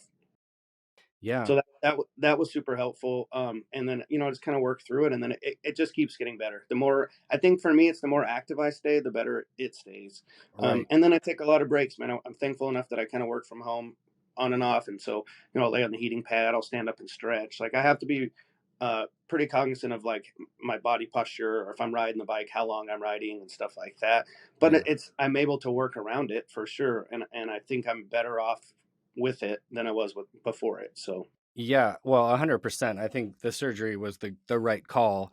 And I mean, I can remember seeing some posts that you put of like post surgery, like it was that was serious. And, I Yeah. can imagine the recovery from that took a lot of resilience, a lot of hard work, a lot of dedication to like just getting those small movements back and dealing with that pain and also not wanting to rely on pain meds to manage that pain, right? So you're probably looking at more holistic stuff and doing the physio for that. Like I I would imagine that you know taking your training, like your time training jujitsu and the kind of like the process that you need to go through to get yourself to the next phase of things. Did that come into play? Like, did you use sort of that same mindset there as far as the Yeah, recovery? definitely. I tell a lot of people with jujitsu, I really learned that like no matter how hard it gets, you got to finish the round out, right? Like Yes. no Yeah. matter how tired you are, or someone's squishing you, there, there's no, you're not going to just tap and go out. So you've got to finish it, and that's, I've taken that mindset with me into getting, when you're getting a painful tattoo or on a long motorcycle Right. ride, but definitely the same. Like this current moment is very unpleasant and I don't like it, but there's nothing I can do about it, so I have to endure it to get through it. Yeah. And I think that mindset helps me a lot because it really was terrible, man. That was like the recovery, the pain of that. In my head, I think, oh, a lot of older people get it. It can't be that bad, and I Hmm. didn't think it was going to be. It was so painful that I actually stayed in the hospital an extra 3 days because I wasn't ready to get in the car and get a ride home. Wow. I actually had him keep my catheter in an extra day because it hurt so bad to sit up. So it was like Yeah. it was really, really brutal. Jeez. Yeah. I mean, but what are you going to do? I could sit there and feel sorry for myself about it, or take a bunch of. I mean, they gave me prescribed pain medication, and I took it until it ran out. But you know what I mean? I could have done a lot of other things, and I didn't. I Hmm. just hunkered down and said, okay, this is how it's going to be. And thankfully, my amazing wife took great care of me and have such a rad support system, and Yeah. got the club work coming and helping me out, and the So important. jiu-jitsu team came by and cleaned my whole house before I came home and set up my wedge pillows, and I had such a good support system Yeah. that it made the recovery a lot better too. And then once I got to the point, I think it was about 3 or 4 weeks that I could really get up and walk around. I was still in a lot of pain. I couldn't move well, but I would go to class and they built me a little bed in the corner, and I Oh, is would that just right? sit, yeah, and I would just kind of sit there upright against this little like folding bed thing and watch class. And Okay. so then I was still feeling like I was participating. I felt like I learned some stuff, but it kept me in a positive mindset where I wasn't just sitting there staring at the ceiling too. Yeah, 100%. Just to be in that environment where people are pushing themselves and positive, and you're in a place where that's your support system as well, or one of your support systems. Definitely, and it I mean, motivated me to want to get back to it. Like, you sit yeah, there. They told me I could. Obviously, they told me with this type of surgery, I should never do jujitsu again. I wasn't going to do jujitsu, and so sitting there and watching it fueled that I'm coming back to this. Like, I'm gonna figure yeah, out a way to make it happen. yeah, for sure. I can relate somewhat to that. I tore my ACL about 7 years ago out in Thailand, about a week before a fight out there. I had to get flown back home. I work for the fire department, so I was off work for about a year and a half after the surgery and recovery, and couldn't train, couldn't do anything. But I sat and watched Muay Thai videos all day, every day, because I didn't want to lose that sort of fire For for it, sure. and I needed that motivation. And when I could finally get up and same like you said, I could finally get up and go to the club, go and watch people train. I just sat there and enjoyed watching people. And yeah, I think you do learn something almost like through osmosis, just being in the environment. It might Yeah. not be, it's not physical, but you learn, you're in the environment, and you're getting that positivity from any kind of fight gym. That and you got the people there that support you. You're watching people do something that you love and that you desperately want to get back to, and Yeah. it keeps that fire kind of stoked in Yeah. as you're healing, and little by little you get back. And today, I can train just like I could before the surgery, but it was a long road. And Yeah. I can't quite do what I did before, but I'm close enough that I'm very happy with it. The fact that I yeah. can still go train. I tried to compete this year, thinking that okay, cool, I can do it. And Yep. I don't think I would do it again. But I have a great support system and guys that they won't crank on my neck or pull on my head. And Right. these world class athletes, these guys are winning major tournaments, and they'll roll chill with me. And I'm not asking them to go easy, but you know what I'm saying. They'll avoid my injury, Right. um, so I can still go 110%. and I can still train as hard as I want to. So to me, that's worth it. Like, to me, I'm pretty much back to where I was. I had to change how I do a lot of things, like I'm sure you could imagine. Mm-hmm. So, like I said, I grew up wrestling. So in jiu-jitsu, I always wanted to start on my feet. Well, Right. now I can't risk a fall, right, or getting thrown. So now I have to start from open guard and seated, and I'm terrible at that. But I've been doing it for 2 years straight now. You know what I mean? So it's helped me to focus on a lot of other things. I used to always, my jiu-jitsu game was more this wrestling, get on top, stay on top. Mm-hmm. And now I've had to work a lot of bottom and close guard and stuff that I wasn't comfortable with. So I just had to do it different, but I'm still fully able to do it. So that's been really cool for me too. And that's kind of cool that you're, yes, you went through some, a major thing that got in the way of your training, but now it's almost forced you to look at the deficiencies that you had or get out of your comfort zone of starting on your feet. And Definitely. now you're going to be more proficient because you've been forced to be, but now that's going to be your comfort zone where it never would have been had it not been for this injury. I'm sure, it's forced you to that place, which I think is very cool. Like it's, and I see that too in the way that I take care of my joints now. And, I'm 44 years old. I shouldn't be, and I'm sparring with 21-year-old kids that, I gotta be careful, and, it changes everything.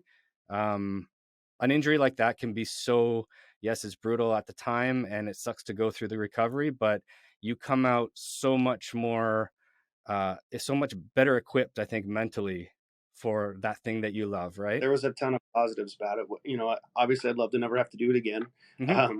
But it was a lot of really positive takeaways from it. I mean, it's also what got me into kettlebells. I'm more focused on core strength because I work posture. I started really getting more into functional strength versus Olympic lifts. Right. A lot of cool kind of like paradigm shifts that pushed me into those different mindsets. And those have all been huge takeaways for me. And honestly, too, with jiu-jitsu thing, when I first moved out here to join this team, I was trying to hang with those 20-year-olds, right? I was trying to compare myself to these guys that are trying to be champions. And I have a full-time job and a wife, and I just couldn't train as often as they are. Mm-hmm.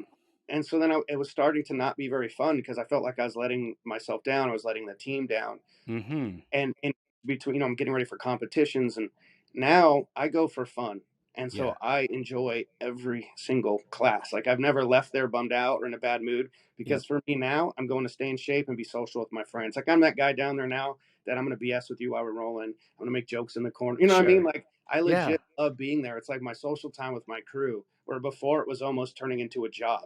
Right. And I think that big mental shift was huge for me too. Like, hey, you don't have to do this. You want to do this. Yeah, I could definitely relate to that.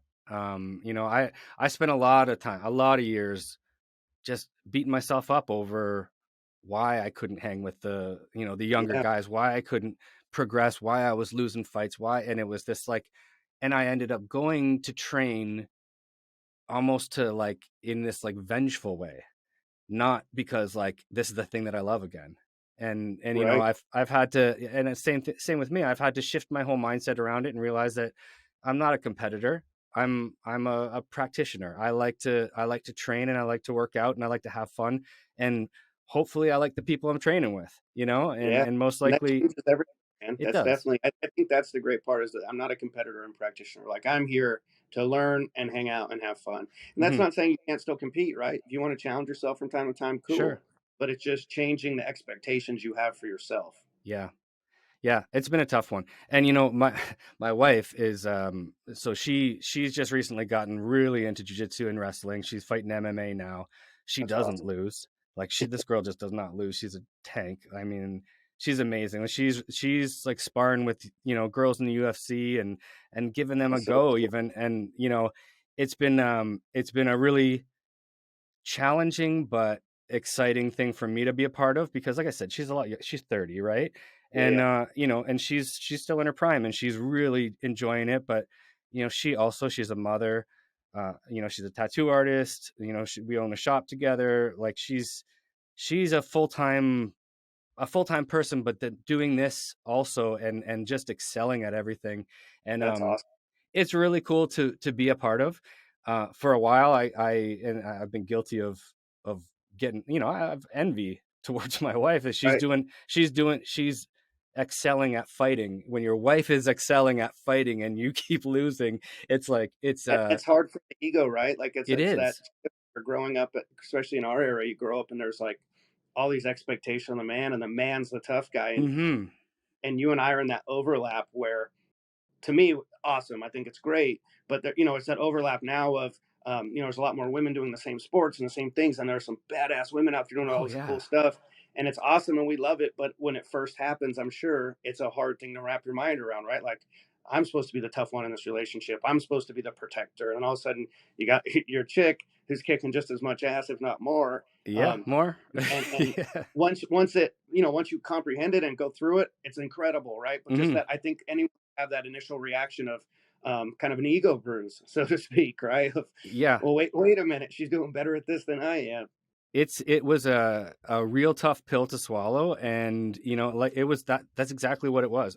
I was jealous, I was envious, my ego was bruised, and I was like, but I'm the man, I'm supposed to be the guy, and then I've been able to, and not without help from, she's a phenomenal, like the most amazing woman I've ever met in my life. That's awesome. And just having conversations around it with her, she's been so patient with me. And then other people in my life that coaches and stuff, where I've just been able to like air this like to them and say like, hey, this is how I'm feeling, like what do you suggest? And I've been able to, with help from other people, wrap my head around it and actually be proud of her. I've always been proud of her, but to be at a different level, though. At a different level, and be happy to sit in the supporters seat. Yeah, that's awesome. What I mean? It's really cool. One of the things we talked about with other stuff, learning a lesson in one environment that translates to everything else. And that's 100%. One of those, right? Like I can put my ego in check and be happy for somebody else. See something I care about being positive, and it doesn't affect me. Like having those of mindsets, it's something that growing up, we all might say that we're like that, but it's different in practice. And when you actually have to deal with it and go through it, so it's so cool that you've come through it, come out of it, and it's obviously, I'm sure it's tightened your relationship. It's respect level between the two of you is probably tighter. Like there's probably so many cool positives that came out of that. For sure. So you're a social worker now. What kind of led you to that work, and sort of what was the driver there for getting into social work? What kind of like sparked your interest in that, and like which direction have you gone with it? I think, growing up with teachers and stuff, I always just kind of had that innate like caring for others and wanting to help others, whether I realized it at the time or not, right? But I've always been like that friend that people are coming to for advice or want to talk through things. And even when I don't have it figured out on my own, I feel like I've been good at helping other people figure stuff out. So I think that probably drove it at first. And then looking back too, I mean, doing this anti-racism, and that's really like social activism, and, advocating for others and trying to make systematic changes. So I was really doing it before I knew I was doing it. Sure. And when I was trying to, the last time I got out of jail, I was like, listen, I don't want to come back here. This isn't me. I've talked about it before, and nothing against anyone that's ever been in jail either. But, I was looking around, I was like, this isn't me. I'm not this guy. Like, I have so many tools at my disposal to not have to come here, Right. And so I wanted to make a life change. And so I was trying to figure out what I wanted to do, and what kind of things interested me, and, trying to see where my life was going to go. And there was a guy in the club in the Mongols named Richie Rich, who has his doctorate. He's got a PhD in clinical psychology. Oh, wow. Cool. And did a lot of drug and alcohol counseling and stuff. And so and I have a felony too. So I was also trying to think, what can I do with all these tattoos and a criminal record? Right. And I wasn't thinking about financially, obviously. I went into social work, but I was thinking like, a fulfilling, like something I'd like doing every day. And so I figured, well, hey, if Richie Rich can do it, and he's got more tattoos than me, and he's one of the most gangster dudes I know, then I could probably do it. So I started with drug and alcohol counseling. Okay. And I somewhat enjoyed it. It was fun and exciting. But from that, I got into psychology, and I loved psychology. And I got really into psychology. I got my bachelor's degree in social and behavioral studies. So it was a blended major of psychology and sociology. And I know I wanted to keep going for my master's degree. And I chose social work because of the breadth of it. Like, if I do psychology as a master's or doctorate, you have to do like just clinical or, certain things, where social work, you can do a ton of different things with it. I can do one-on-one counseling. I can work at the systematic level. I could work to help change laws. I can do so many different things. And still, I was trying to figure out what I was going to like and not like. Like I said, at first, I thought I was really going to be into drug and alcohol counseling. So I got my master's on social work. I started out doing drug and alcohol counseling, and then just traditional one-on-one therapy. Okay. I learned pretty quick I wasn't a big fan of drug and alcohol counseling. Oh, yeah. Why's that? I think mainly because it was probably the program I was in, but everyone was court ordered, so no one wanted to Okay. be there. No one, you know, Yeah. everyone was, no one was being honest about what was going on. Okay. They were just putting in their hours, so to speak, and Right. Right. I didn't feel like we were making any change. Uh, And that's going to be tough to go to work every day and feel like, well, these people are just putting in the time, and I'm not, I'm putting in all this work and seeing no change. There's exactly. no payoff at the end of this hard work. And I think at the flip too, that job. I had too many clients. I was pretty overworked and burnt out. So Okay. it was kind of the icing on the cake. Sure. But I did have the good takeaway I had is I also did a group for perpetrators of domestic violence. It was called Men's Challenging Violence.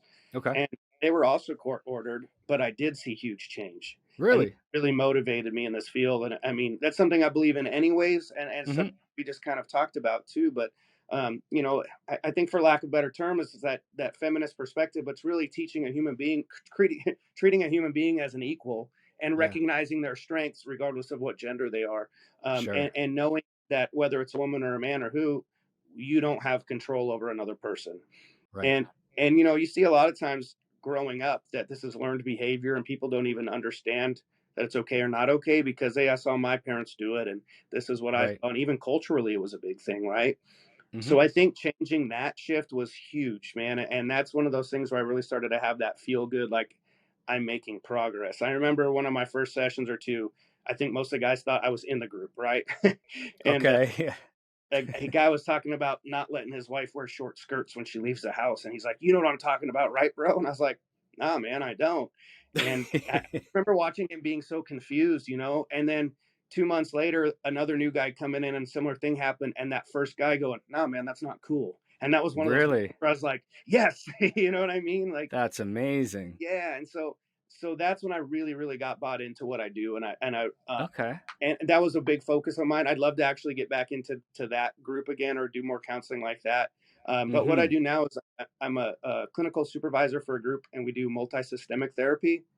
Okay. So we're working with teens that are on parole and probation, Mm-hmm. 12 to 17-year-olds that are at risk of Okay. being placed outside of the home. So whether they're going to jail or whether they have to go to a foster home or residential treatment. So it's Right. kind of the last ditch to keep this youth in the home. And what Okay. we do, the multi-systemic, is we look at all of the ecology and see what's driving these behaviors. So whether it's, a lot of times that's parenting or mom's not, and I don't mean poor parenting, but it might be a single parent or mom's working so much that there's no supervision for the youth. So what we do is Right. how can we get everyone in the system to help? So whether we get them involved in pro-social activities like sports or, help with supervision over here or getting them going to church or, whatever positive things the community has to offer. So Okay. we really, instead of treating the behavior, we try and treat what drives the behavior so that there's lasting change. So our biggest thing is instead of being this type of social work where we go in and do stuff for mom or dad, we Right. are empowering them to do it for themselves so that when we are no longer in their lives, they have learned these new tools to be better parents, and change these behaviors. So a lot of what we do is teaching Okay. parents rules, rewards, and consequences, and discipline and Right. structure. And as you can see, I mean, you've probably heard me say structure 100 times today, so it's a big part Sure. of my life and everything. But Yeah. we teach parents how to provide that in the household, and Mm-hmm. really cool. And again, one of those things where you could see this kid that was just maybe needing attention or just crave some structure in his life, which kids don't think they do, but they usually do. Right. And so here's these kids about to go to jail and dropping out of school, and after 120 days in the program, they're doing great, and they're doing positive things and moving on. So it's been super positive, and I've been doing this for about 4 years now. Wow. That's very cool. So you treat basically you're treating the whole family, really. You're not Yeah, treating like and so you're treating it as a unit, yeah, not like here's a troubled kid, let's see what's going on with him. for sure. It's what does he need and how can we provide it in a holistic way. Yep, the kid's the client, but honestly, we do most of our sessions with parents. In fact, we don't Mm-hmm. do any one-on-one sessions with the kid just because for what we do, there's not a lot of value in it. Like I love to hear how he's doing, but seeing how he's currently feeling about something isn't necessarily going to tell me what's driving those behaviors. And a lot of that stuff, you can figure out just from being around, right? From talking to the Yeah. parents, what's going on. So there is, we do find ways to treat trauma and improve relationships and communication, but a lot of it is by trying to find the underlying issue first. So we treat each, what we call them a driver, like what's driving the behavior. We Okay. try and treat each driver instead of just in hopes that that's what's going to change the whole behavior. Right. That's very cool. And a lot of times the drivers overlap to other behaviors. So say the youth smoking weed, and I say, hey, what's really driving this is he's got negative peers, and on top of that, he's got no supervision. Well, Right. if we come up with a supervision plan and a plan and increase supervision, and then mom knows who his peers are, who she can hang out with, you can imagine that's also going to help probably with school. That's also going to help Right. with truancy or leaving home without permission. So a lot of those times, those drivers will affect the other behaviors too. Yeah, that's very cool. I mean, and that's very meaningful and purposeful work too. I mean, and to be able to see that change within, you know, X amount of months or sessions or whatever it is, like that's got to be very rewarding for you as well, right? It's awesome, man. So the cool thing too is I'm a supervisor, so I only take on 2 cases at a time, and then I oversee the others. But it's very intensive. We're meeting with this family 2 to 5 times a week for 120 days. So I mean, you're really getting to know this family. You're really getting to know these clients, and so you really get to see the change. And that's a really cool part. When I was doing traditional one-on-one therapy, I had like 100-something clients, and see one every 2 weeks or once a month, and there's so many people, man, that I'd have to make notes, and I just never felt that connection, which was me not doing my job, and I felt like it was hard. So having that like frequent, tight, close communication, you know, it's just changed how I do it, and it's just played a really different role. For sure. And I bet you grow with them, right? Definitely. You're not just watching it, you're growing with them, and you're actually, you know, that kind of intensive work is, you know, you can see that change, and you can be a big, like an actual part of that change, right? Yeah, and what's played a huge role, and especially like that men's challenging violence. I've always thought I was a very open dude and good with this stuff, but the more you go through it and learn, like, hey, you know what? I actually still do some of that, or I was still doing some of these negative things. And same with you. Yeah. My wife's 30 as well, Mm-hmm. and I'm in my 40s, and I'm also trying to keep up. But I think one of the really strong suits for us is that communication is not a problem in our relationship, and that comes from me being a therapist. You know, we talk about openly about anything, and that's why we you know, we've remained so tight for so long. She's my best friend. Like you said, I feel like she's the coolest thing on the planet, right? Like, she's amazing, and I support her in everything she does. And a lot of that's because we have this really cool open communication where we can talk about anything. Yeah, no, I can completely relate to that. And yeah, that's amazing. I mean, like it's a whole, like your work affects everything in your life, and Definitely. that's real meaningful work. And to have something like that you can see, you can put into play in your own world, and actually like continue to grow as a person. That'll never get old. That'll never feel like work. No, and yeah, I'm never like, oh, I got to work tomorrow. Outside of, I don't like waking up early, but you know what I mean. Sure. Yeah. But the other cool thing too is I took that into the lift train ride movement with me as well, and I did it in the Mongols too. But lift train ride, what we've talked about a lot as a group is how open we've all become as brothers, and how you know, this group of like alpha male tough guys, but how we've created an environment where everyone feels comfortable expressing how they feel, their emotions. A lot of our guys will like straight up say, hey, I'm going through some depression right now, and we'll deal with it. So we really opened the door to grown men talking about their feelings so that we could help and support each other. And I think that's huge. Me being a therapist brought that to the group, which kind of brought our brotherhood to a different level for sure. 100%. And that's what we all need. And that's what I mean, that's what us as men struggle the most with, right? Sure. And especially a certain type of man. I mean, yeah, imagine someone saying, hey, there's a group of bikers, outlaw bikers, sitting around talking about their feelings. No one's going to believe it, right? So, yeah. But we do it, man. And it was a challenge at first in some ways, right? Just getting people to open up and do it. But once people saw that it was respected and helpful, and how everyone treated it, man, I think we talk about our feelings all the time, you know. And even if it's something as simple as, hey, man, the way you addressed me, I don't, you know, made me feel like this. And, you know, instead of, hey, F, you don't talk to me like that, we'll have a more adult, rational conversation. And it brings us closer together as men, man. And you know, which is a more respectful level. And that's how we really get to know each other. Yeah, 100%. That's been a huge aspect. I think that career, you know, my schooling, what I do, it's positively influenced everything that I do. Oh, yeah, I can imagine. Have you, so in your work, have you had any issues? Like, so for me, I think like if, coming from I've been in residential treatment. I've been, through the whole gamut of different treatment centers, different treatment protocols and that sort of thing for, drug and alcohol recovery.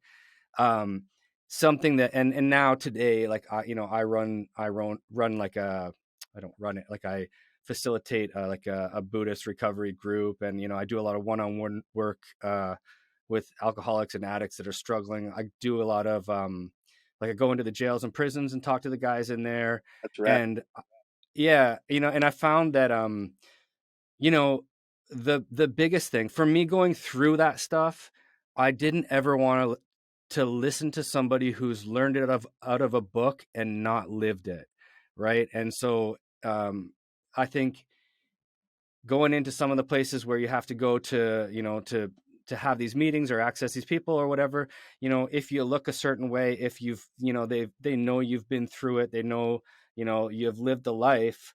I feel like the message is received in a different way, and it's an instant bond, an instant trust, like almost like this person is he's one of us. Yeah, no, I've And definitely taken it as a strength or used it as a strength.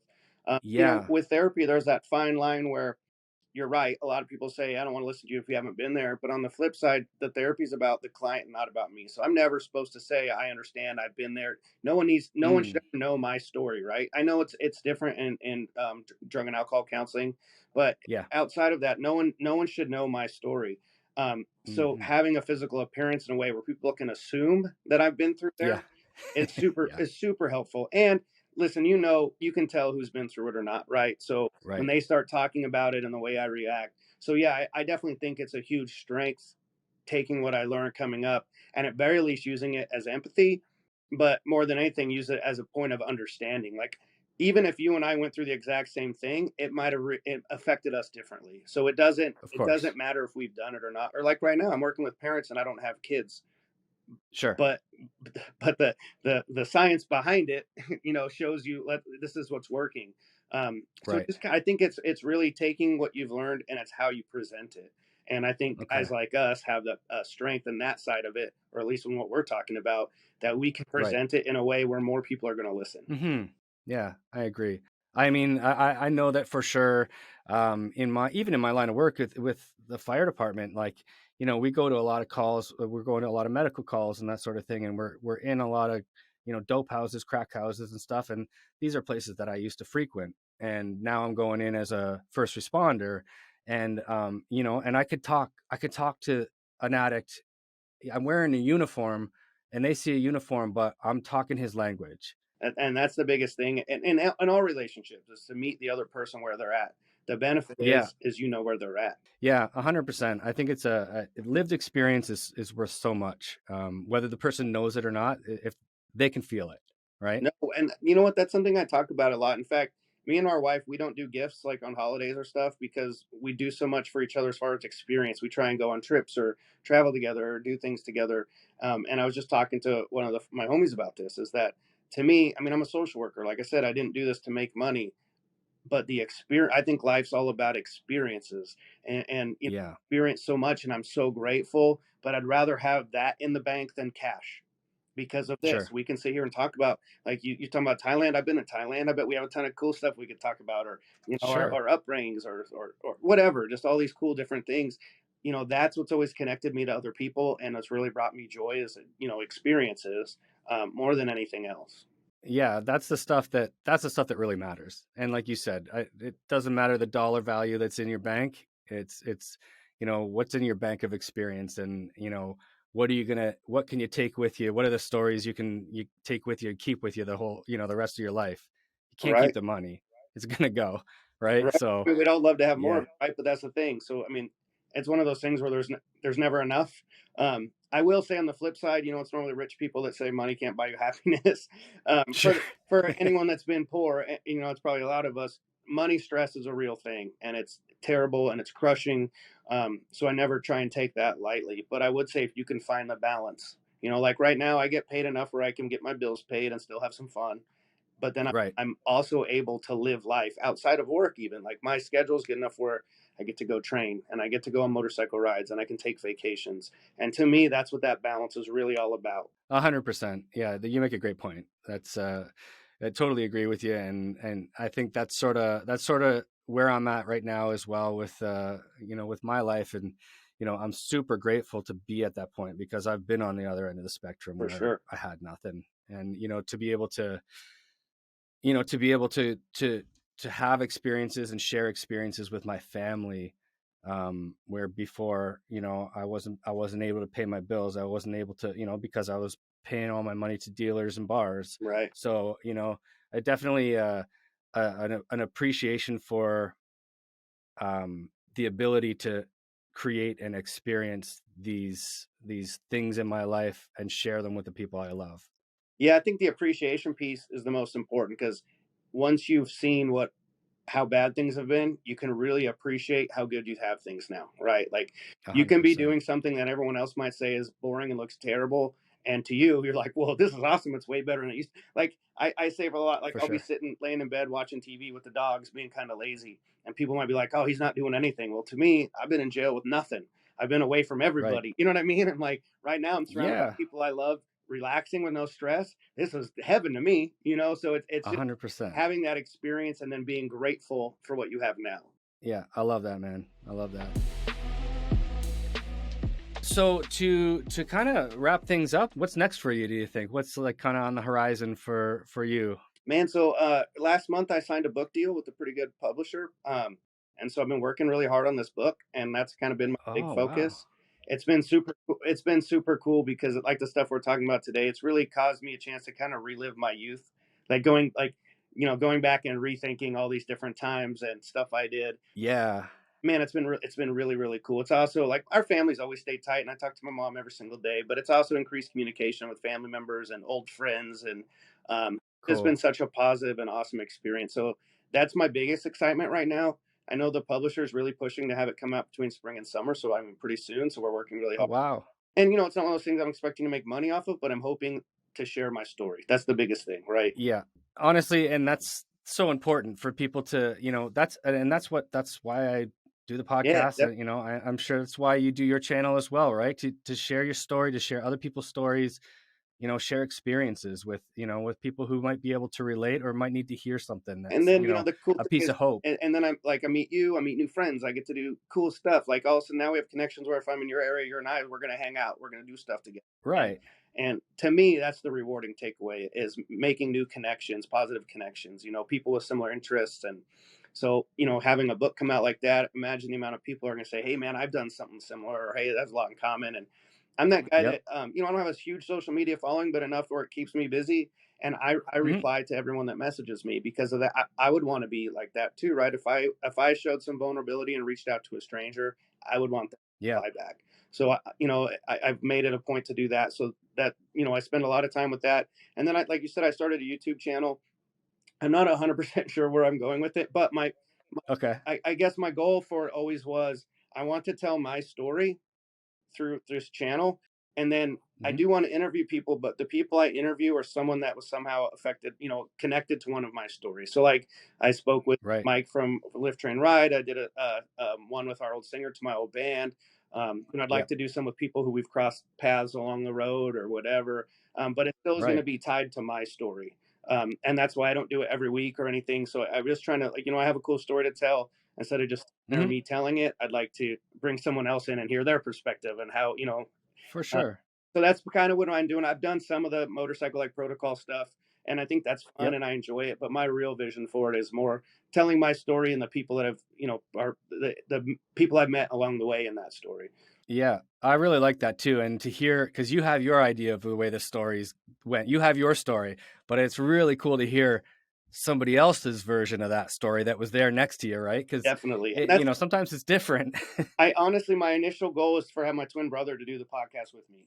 For Oh that yeah, for that exact reason, man. You have no idea how often we fight about that's not what happened. This is what happened. Like, yeah, and we just have, our friends always say we have a really funny dynamic where we're usually talking shit to each other and laughing. And I think it'd be super entertaining and a lot of fun. Where he is in life right now, I just don't think he's ready for it. He's working a ton. He owns his own business. He's a dad. He's just doesn't have the yeah, time yet. But I hope at some point we can align on that, because that's my biggest goal with my podcast, and me and my channel or whatever, is me and my brother telling stories of our youth, his version versus my version. I think that would be awesome. I think that would be very cool. Yeah, man. Well, that's awesome. I mean, the book thing sounds super exciting. I mean, I'll definitely grab a copy of that, because I'm super excited for you. Thanks. You know, I think that's awesome. And you know, I think to sign a deal like that, it's super exciting, and gives you, you know, you've got deadlines, and you know, you can actually put your head down and get to work on it. And it's been fun. You know, the other part too on that is, you know, I used to kind of be against guys from motorcycle clubs that wrote a book, because to me they were kind of profiting off the club. But the cool thing about me, I'm not saying it just because it's me doing it, but the club to me was just part of my story, right? Like this isn't a book about my time on the Mongols. You know, like we talked about on this podcast, I've done so many cool different things that my story of my life is a bunch of different things put together. So I'm really happy and excited doing it this way. Plus the way, you know, I'm going to keep things positive and frame things the way I always do. And obviously it's not going to be all positive, because that's life, right? But I'm not using it as a way to talk inner workings of the club or badmouth people or anything like that. Like, for sure, I really want to do this in a way to influence others in a more positive way. Just like we're doing Train Ride, just like we're doing on podcasts like this. I just want to share that message of, you know, remaining positive and just being good to each other. Yeah, man. Well, I love that. I think it's, you know, I'm really excited for the future for you. And, you know, it's been an absolute pleasure to sit down and chat with you.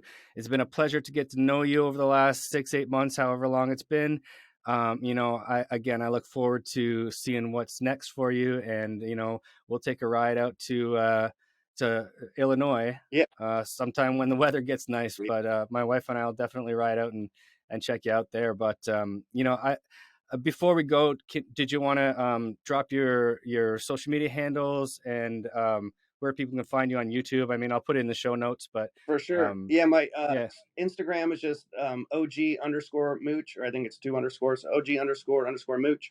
And then my YouTube is the Mooch 618. So if you guys can follow, you know, subscribe, follow, check me out. Like I said, hit me up with any questions you got, anything you want to talk about. You know, I get hit up all the time. People say, "Oh, I don't know if you can answer this." I'll just tell you if I can or not. I'm not gonna be rude about it. So, you know, hit me up, ask a question. But definitely keep me a follow and support. I really appreciate it. Yeah, for sure. And that's something I'll say about you. You know, like, you have always been, you know, you answer every message right away. It's always something positive. You know, it's no bullshit. And, you know, I just really love, you know, kind of the vibe that you've got going now, you know, and the positive energy and the momentum moving forward. And, you know, again, I just really want to thank you for coming on and chatting with us, and, you know, all the best in the future. And, you know, thanks again. Thanks so much, man. Hey, if you enjoyed today's episode and want to learn more about Mooch's story, visit www.dartfrogbooks.com/Mooch. That'll get you on the mailing list for his book drop and anything else coming up.